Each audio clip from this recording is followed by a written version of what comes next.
আসসালামু আলাইকুম ওয়া রাহমাতুল্লাহি ওয়া বারাকাতুহু। সম্মানিত দর্শক শ্রোতা, আল্লাহর হাবিব সাল্লাল্লাহু আলাইহি ওয়াসাল্লাম বলেছেন, মান সামা রমাদান ঈমানান ওয়া ইহতিসাবান গুফিরা লাহু মা তাকদ্দামা মিন যামবি। যে সমস্ত বান্দা বান্দীরা মাহে রমজান মাসের রোজা পেয়ে গেল, ঈমানের সাথে বিশ্বাসের সাথে একমাত্র আল্লাহ রাব্বুল আলামিনের সন্তুষ্টির উদ্দেশ্যে রোজা রাখলো, ওয়া ইহতিসাবান এবং আল্লাহ রাব্বুল আলামিনের কাছ থেকে সওয়াবের আশা করলো, গফিরা লাহু মা তাকদ্দামা মিন যামবি, আল্লাহ রাব্বুল আলামিন তার পূর্বের সমস্ত গুনাহ খাতাগুলিকে মাফ করে দেন। সুবহানাল্লাহি ওয়া বিহামদিহি।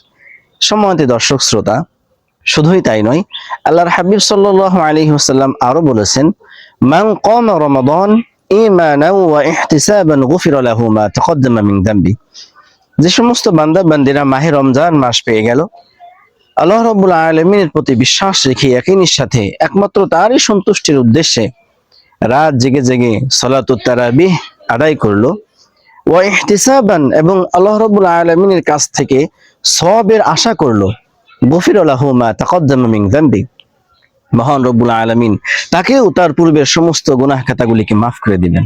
সুবহানাল্লাহি ওয়া বিহামদিহি। সম্মানিত উপস্থিতি, সম্মানিত দর্শক শ্রোতা, আগামী বছর এই সময় আমরা নাও থাকতে পারি, এজন্য আমরা সময়টাকে কাজে লাগাই। আসসালামু আলাইকুম।